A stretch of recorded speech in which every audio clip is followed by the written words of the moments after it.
नमस्कार, मैं हूं सत्यपाल और आप देख रहे हैं CWB हिंदी न्यूज। शक संवत 1945 विक्रम संवत 2080 आज सावन महीने के शुक्ल पक्ष की द्वितीय तिथि और दिन बुधवार है।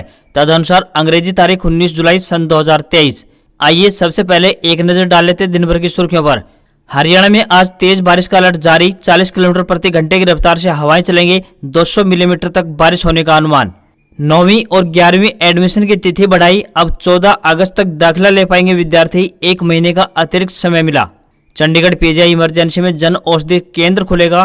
3 और जगहों पर सेंटर खोलने का ऐलान। जगह तलाशने के भी आदेश। 90% सस्ती दवाएं मिलेंगी। हरियाणा सरकार बाढ़ प्रभावित घरों की मरम्मत के लिए देगी 1,20,000 रुपए। डिप्टी सीएम चौटाला ने की बड़ी घोषणा। बताएंगे पूरी अपडेट।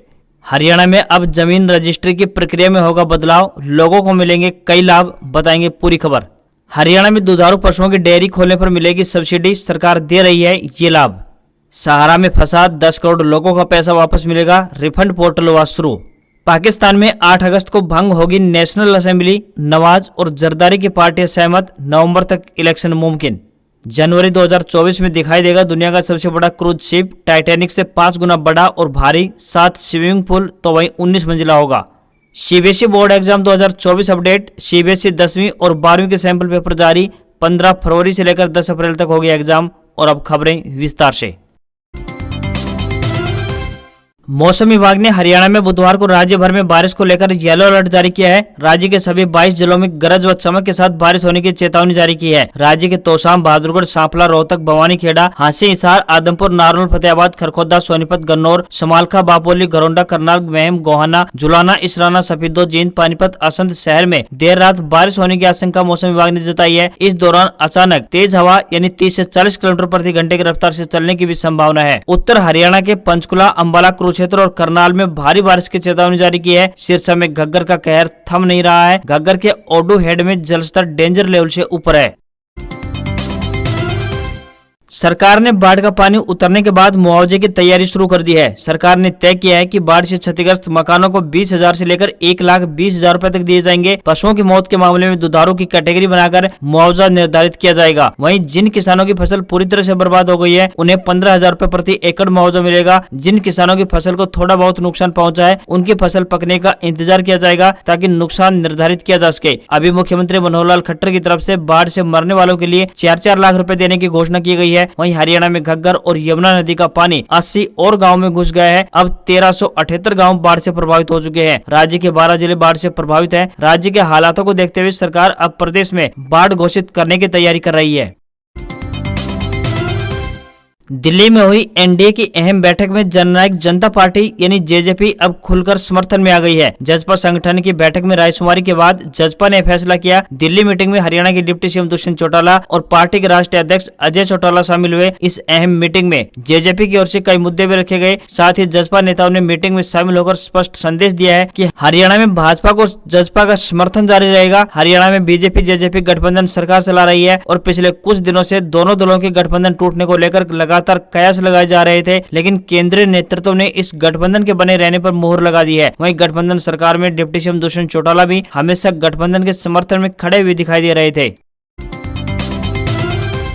यमुना के कहर से हरियाणा में बड़े स्तर पर नुकसान हुआ है। 4,18,000 एकड़ का रकबे में जल भरा हुआ है। कई गांव हरियाणा से कट गए हैं। इससे निपटने के लिए सिंचाई विभाग 6 महीने पहले प्रोडक्शन प्लान बनाएगा। हरियाणा के सीएम के सलाहकार सिंचाई देवेंद्र सिंह ने बताया कि यमुना के साथ लगते इलाकों में फिलहाल जल भराव की स्थिति है। धीरे धीरे पानी कम हो रहा है। सिंचाई विभाग ने अधिकारियों व कर्मचारियों को स्पष्ट निर्देश दिए हैं कि उन वीक पॉइंट्स की अभी से पहचान कर ली जाए जहाँ से यमुना का पानी गाँव की तरफ निकल कर कहर भर पाता है, ताकि इन पॉइंट्स पर पहले से ही कार्य आरम्भ करा दिए जाएं। यही नहीं, एक्सपर्ट की राय लेकर यहां पर नए सिरे से योजना बनाई जाएगी। इसके लिए दिसंबर 2023 में बैठक होगी और बजट भी तय किया जाएगा। बता दें कि यमुना में बाढ़ की वजह से यमुनानगर, कुरुक्षेत्र, करनाल, पानीपत, सोनीपत, फरीदाबाद, पलवल सहित अन्य इलाकों में नुकसान पहुंचा है। हरियाणा में नए सत्र 2023-24 के लिए राजकीय व प्राइवेट विद्यालयों में 9वीं व 11वीं में प्रवेश के लिए तिथि बढ़ा दी गई है। केंद्रीय शिक्षा निदेशक ने पत्र जारी करते हुए कक्षा 9वीं व 11वीं में दाखिले के लिए करीब 1 महीने का अतिरिक्त समय दे दिया है, ताकि दाखिले से वंचित रहे विद्यार्थी भी नियमित पढ़ाई जारी रख पाए। 9वीं व 11वीं कक्षा में दाखिले के लिए सेकेंडरी शिक्षा निदेशक ने अब अंतिम तिथि 14 अगस्त तक बढ़ा दी है, जिसके लिए प्रदेश के सभी जिला शिक्षा अधिकारी को पत्र लिखा गया है। दाखिले की तिथि बढ़ाने का उद्देश्य है कि कोई भी विद्यार्थी बिना दाखिले व पढ़ाई के न रहे। सेकेंडरी शिक्षा निदेशक द्वारा जारी 9वीं व कक्षा 11वीं में दाखिले की अंतिम तिथि बढ़ाने का पत्र राजकीय मॉडल संस्कृति वरिष्ठ माध्यमिक विद्यालयों पर लागू नहीं होगा, क्योंकि राजकीय मॉडल संस्कृति वरिष्ठ माध्यमिक विद्यालयों के प्रधानाचार्य इसके लिए केंद्रीय माध्यमिक शिक्षा बोर्ड यानी CBSE द्वारा जारी निर्देशों के अनुसार दाखिला करेंगे।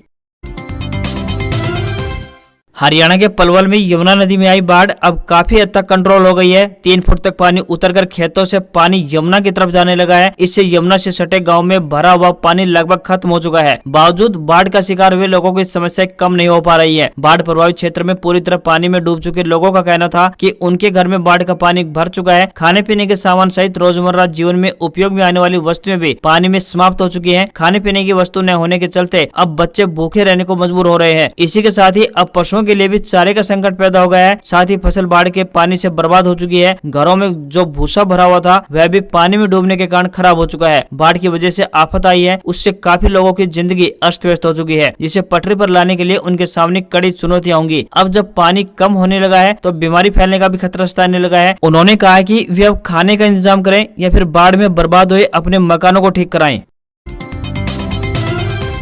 महिला पहलवानों के यौन शोषण का आरोप झेल रहे भारतीय कुश्ती संघ यानी WFI के पूर्व अध्यक्ष बीजेपी सांसद ब्रजभूषण को बड़ी राहत मिली है। दिल्ली के राउज एवेन्यू कोर्ट ने ब्रजभूषण और संघ के सेक्रेटरी विनोद तोमर को मंगलवार को 25-25 हजार रुपए के निजी मुचलके पर अंतरिम जमानत दे दी। सुनवाई के दौरान ब्रजभूषण के वकीलों ने कहा कि दिल्ली पुलिस ने बिना जांच के चार्जशीट दायर की है। इन केसों में 5 साल से ज्यादा का सजा का प्रावधान नहीं है। कोर्ट ने ब्रजभूषण को 20 जुलाई तक अंतरिम जमानत दी है। कोर्ट ने साथ ही ये भी कहा है कि मामले में गुरुवार यानी 20 जुलाई को दोपहर 12:30 बजे रेगुलर जमानत पर सुनवाई होगी। ब्रजभूषण को जमानत की राहत उनके खिलाफ प्रदर्शन करने वाले पहलवान विनेश फोगाट, संगीता फोगाट, बजरंग पूनिया और साक्षी मलिक के लिए एक बड़ा झटका माना जा रहा है, जो लगातार उनकी गिरफ्तारी की मांग कर रहे थे।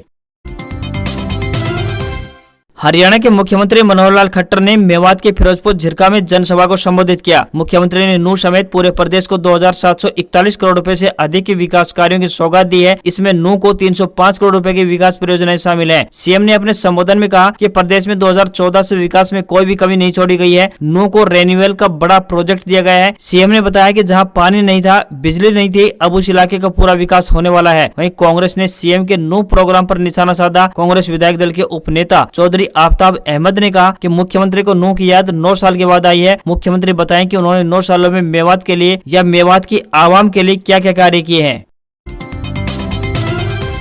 हरियाणा सरकार ने सुशासन की दिशा में मनोहर कदम बढ़ाते हुए प्रॉपर्टी, जमीन की रजिस्ट्री और इंतकाल से जुड़े हुए बड़े फैसले लिए हैं। सरकार की ओर से वेब हेल्थ पोर्टल में इंतकाल का स्वचालित जनरेशन मॉडल शुरू किया गया है। यानी अब हरियाणा में किसी भी संपत्ति व जमीन की रजिस्ट्री के तुरंत बाद इसका इंतकाल हो जाएगा और इंतकाल की कॉपी भी मिल जाएगी। पोर्टल पर इसके बारे में पूरी जानकारी होगी, जिसे कोई भी चेक कर सकता है। किसी को भी कोई आपत्ति हो तो 10 दिन के अंदर आपत्ति दर्ज कराई जा सकती है। ऐसा होने पर म्यूटेशन का इंतकाल नहीं किया जाएगा। अगर इस इंतकाल के 10 दिन के अंदर कोई आपत्ति नहीं आती है तो अपने आप इंतकाल स्वतः ही हो जाएगा तथा 10 दिन बाद संबंधित तहसील या फिर अटल सेवा केंद्र से इंतकाल की कॉपी ली जा सकेगी। यदि जमीन या संपत्ति को लेकर किसी ने आपत्ति जताई तो मामला तहसीलदार के पास जाएगा।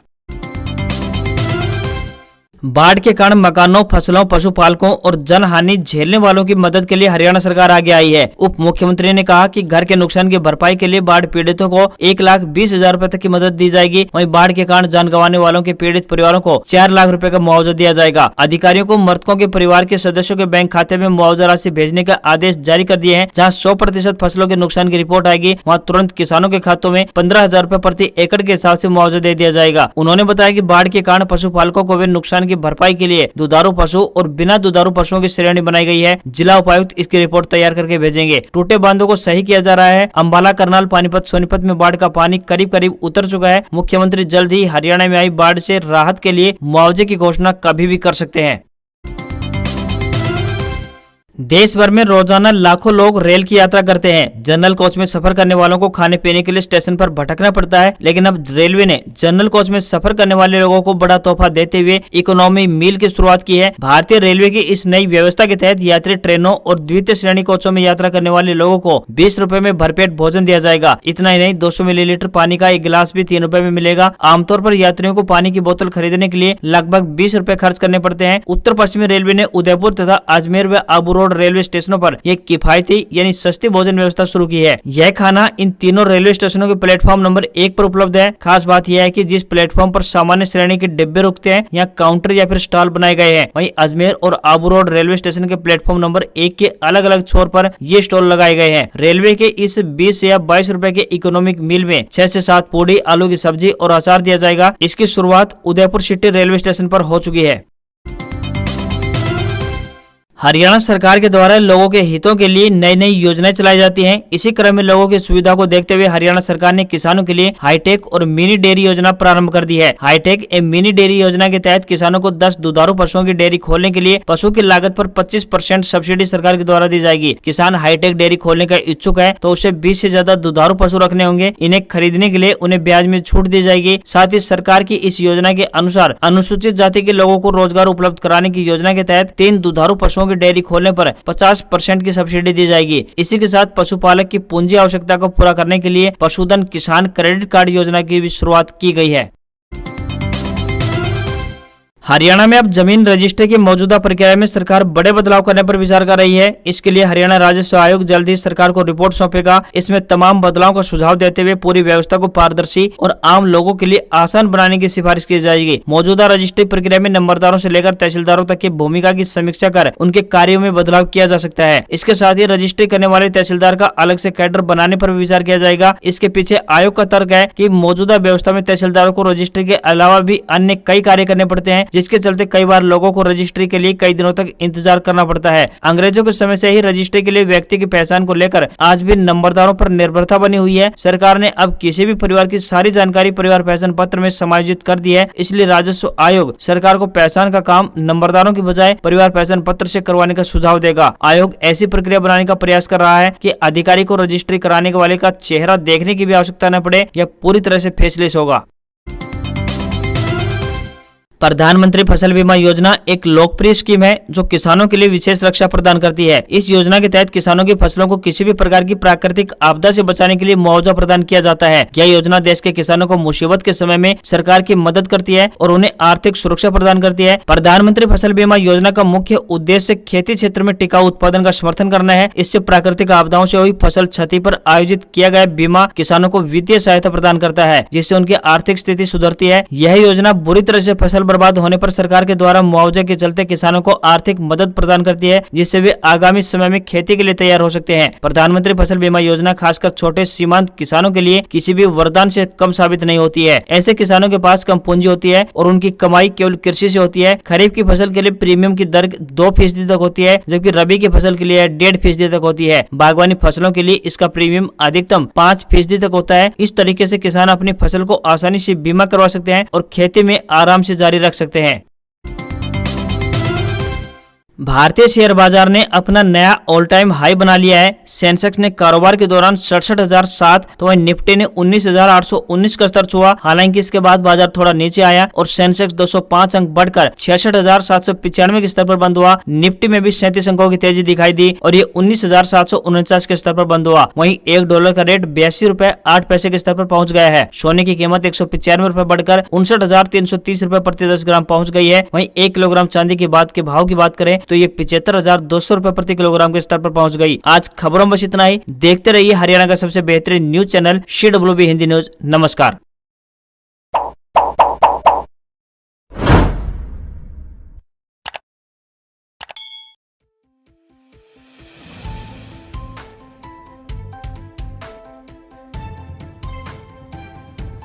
नमस्कार, मैं हूं सत्यपाल और आप देख रहे हैं CWB हिंदी न्यूज। शक संवत 1945 विक्रम संवत 2080 आज सावन महीने के शुक्ल पक्ष की द्वितीय तिथि और दिन बुधवार है। तदनुसार अंग्रेजी तारीख 19 जुलाई सन 2023।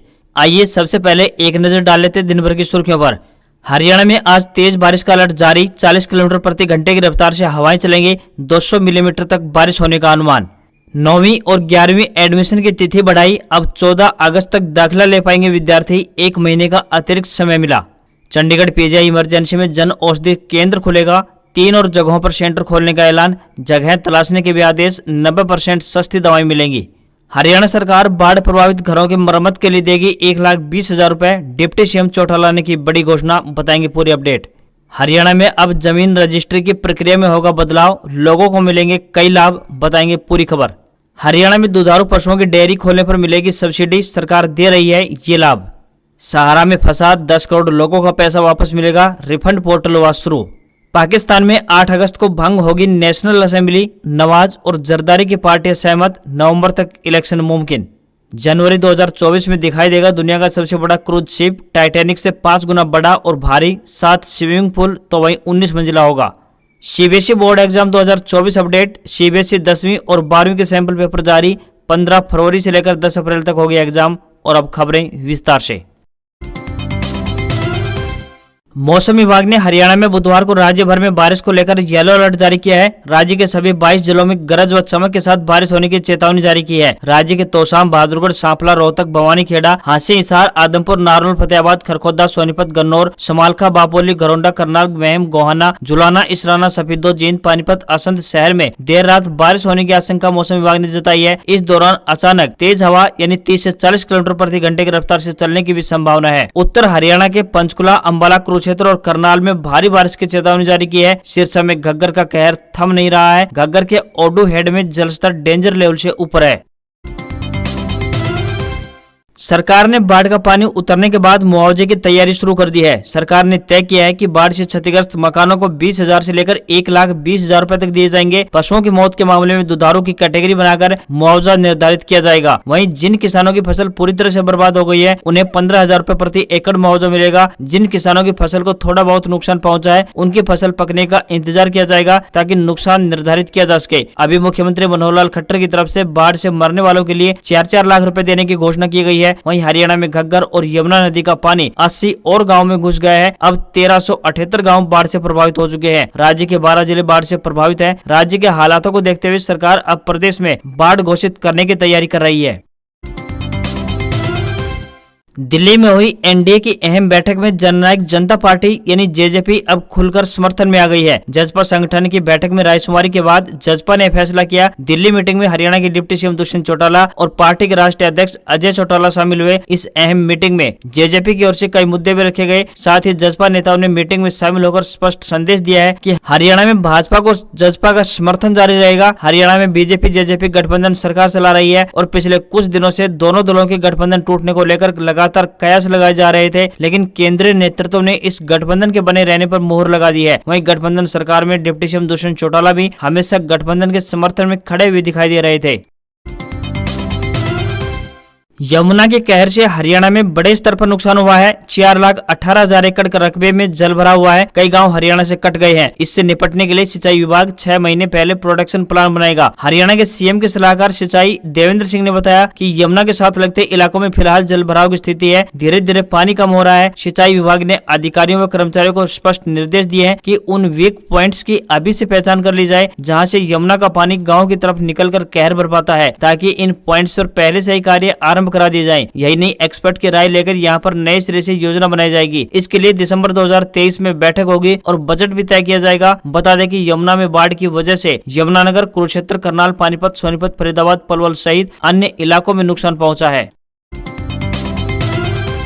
हरियाणा में नए सत्र 2023-24 के लिए राजकीय व प्राइवेट विद्यालयों में 9वीं व 11वीं में प्रवेश के लिए तिथि बढ़ा दी गई है। सेकेंडरी शिक्षा निदेशक ने पत्र जारी करते हुए कक्षा 9वीं व 11वीं में दाखिले के लिए करीब 1 महीने का अतिरिक्त समय दे दिया है, ताकि दाखिले से वंचित रहे विद्यार्थी भी नियमित पढ़ाई जारी रख पाए। 9वीं व 11वीं कक्षा में दाखिले के लिए सेकेंडरी शिक्षा निदेशक ने अब अंतिम तिथि 14 अगस्त तक बढ़ा दी है, जिसके लिए प्रदेश के सभी जिला शिक्षा अधिकारी को पत्र लिखा गया है। दाखिले की तिथि बढ़ाने का उद्देश्य है कि कोई भी विद्यार्थी बिना दाखिले व पढ़ाई के न रहे। सेकेंडरी शिक्षा निदेशक द्वारा जारी 9वीं व कक्षा 11वीं में दाखिले की अंतिम तिथि बढ़ाने का पत्र राजकीय मॉडल संस्कृति वरिष्ठ माध्यमिक विद्यालयों पर लागू नहीं होगा, क्योंकि राजकीय मॉडल संस्कृति वरिष्ठ माध्यमिक विद्यालयों के प्रधानाचार्य इसके लिए केंद्रीय माध्यमिक शिक्षा बोर्ड यानी सीबीएसई द्वारा जारी निर्देशों के अनुसार दाखिला करेंगे। हरियाणा के पलवल में यमुना नदी में आई बाढ़ अब काफी हद तक कंट्रोल हो गई है। 3 फुट तक पानी उतरकर खेतों से पानी यमुना की तरफ जाने लगा है। इससे यमुना से सटे गांव में भरा हुआ पानी लगभग खत्म हो चुका है। बावजूद बाढ़ का शिकार हुए लोगों की समस्या कम नहीं हो पा रही है। बाढ़ प्रभावित क्षेत्र में पूरी तरह पानी में डूब चुके लोगों का कहना था कि उनके घर में बाढ़ का पानी भर चुका है। खाने पीने के सामान सहित रोजमर्रा जीवन में उपयोग में आने वाली वस्तुएं भी पानी में समाप्त हो चुकी है। खाने पीने की वस्तु न होने के चलते अब बच्चे भूखे रहने को मजबूर हो रहे हैं। इसी के साथ ही अब पशुओं के लिए भी चारे का संकट पैदा हो गया है। साथ ही फसल बाढ़ के पानी से बर्बाद हो चुकी है। घरों में जो भूसा भरा हुआ था वह भी पानी में डूबने के कारण खराब हो चुका है। बाढ़ की वजह से आफत आई है, उससे काफी लोगों की जिंदगी अस्त व्यस्त हो चुकी है, जिसे पटरी पर लाने के लिए उनके सामने कड़ी चुनौतियां होंगी। अब जब पानी कम होने लगा है तो बीमारी फैलने का भी खतरा सताने लगा है। उन्होंने कहा कि वे अब खाने का इंतजाम करें या फिर बाढ़ में बर्बाद हुए अपने मकानों को ठीक कराएं। महिला पहलवानों के यौन शोषण का आरोप झेल रहे भारतीय कुश्ती संघ यानी WFI के पूर्व अध्यक्ष बीजेपी सांसद ब्रजभूषण को बड़ी राहत मिली है। दिल्ली के राउज एवेन्यू कोर्ट ने ब्रजभूषण और संघ के सेक्रेटरी विनोद तोमर को मंगलवार को 25-25 हजार रुपए के निजी मुचलके पर अंतरिम जमानत दे दी। सुनवाई के दौरान ब्रजभूषण के वकीलों ने कहा कि दिल्ली पुलिस ने बिना जाँच के चार्जशीट दायर की है। इन केसों में 5 साल से ज्यादा का सजा का प्रावधान नहीं है। कोर्ट ने ब्रजभूषण को 20 जुलाई तक अंतरिम जमानत दी है। कोर्ट ने साथ ही ये भी कहा है कि मामले में गुरुवार यानी 20 जुलाई को दोपहर 12:30 बजे रेगुलर जमानत पर सुनवाई होगी। ब्रजभूषण को जमानत के राहत उनके खिलाफ प्रदर्शन करने वाले पहलवान विनेश फोगाट, संगीता फोगाट, बजरंग पूनिया और साक्षी मलिक के लिए एक बड़ा झटका माना जा रहा है, जो लगातार उनकी गिरफ्तारी की मांग कर रहे थे।